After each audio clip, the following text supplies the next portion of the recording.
the 2022 GSXR1000. Here's 5 reasons why we need it and Suzuki needs to make it.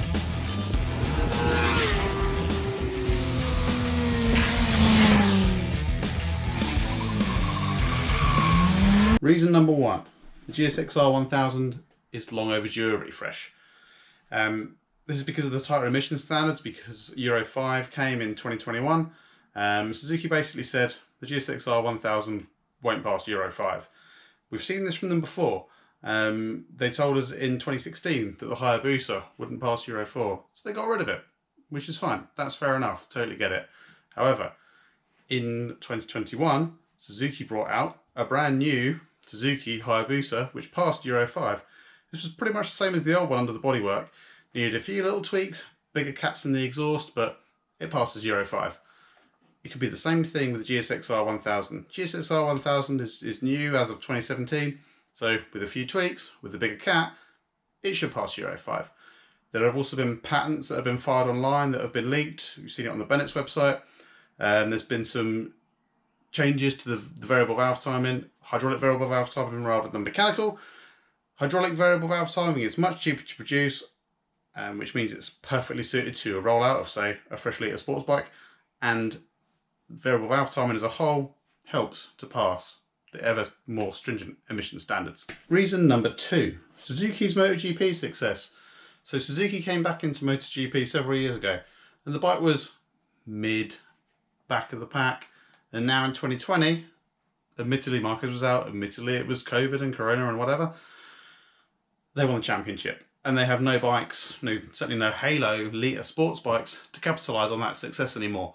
So they're putting all that money, all that marketing budget into going MotoGP racing, and don't really have a proper sports bike now to capitalise on that. There's also all that R&D cost that's going into that as well. So they're taking a bike from the back of the grid to mid-pack to be a championship winner in a couple of years, and that is some perfect engineering know-how that could give us a fantastic litre sports bike. Reason number 3, Astara are back in the World Superbike paddock. If you don't know who Astara are, they ran the official Suzuki World Superbike effort from 1999 to 2012. Take the Superbike title in 2005 with Troy Corsa. They also gave us the iconic Corona livery. Astara changed to run Ducatis in 2013, and then they changed to Moto in 2014 before pulling out of the paddock entirely. They're currently running Yamaha. The Yamaha is one of the easiest bikes to ride on the grid. It's very consistent. Several teams run it. Crescent, GMT94, the Junior Squad, Tenkate. The knowledge gained from running a known quantity throughout a full superbike season, one of the easiest bikes to ride in the paddock, most consistent bikes in the paddock, could make it ideal for Astara to develop the 2022 GSXR1000 from a known start point. I don't know how Astara left it. I don't know how the relationship is between Suzuki and Francis Batta, who runs Astara, when they split up. But Astara have got to be the most likely team. The only other team that's got big Suzuki heritage in World Superbike at the minute is Crescent.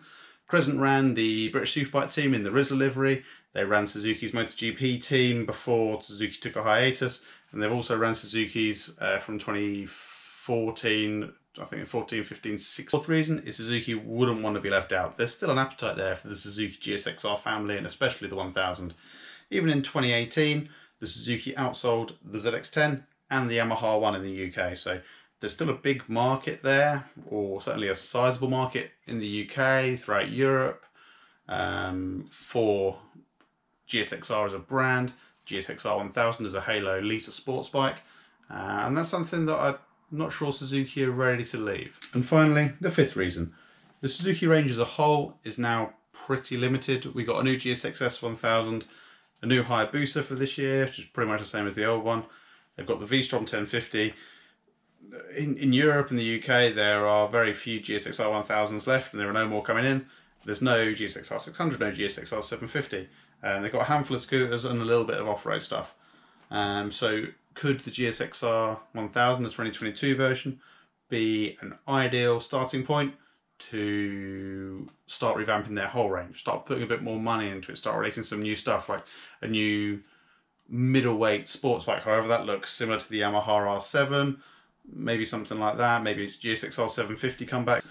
Let me know what you think. Do you think there'll be a new GSXR 1000 in 2022? What colours would you like to see it running in World Superbikes? What do you think? Leave a comment down below. Let me know what you think.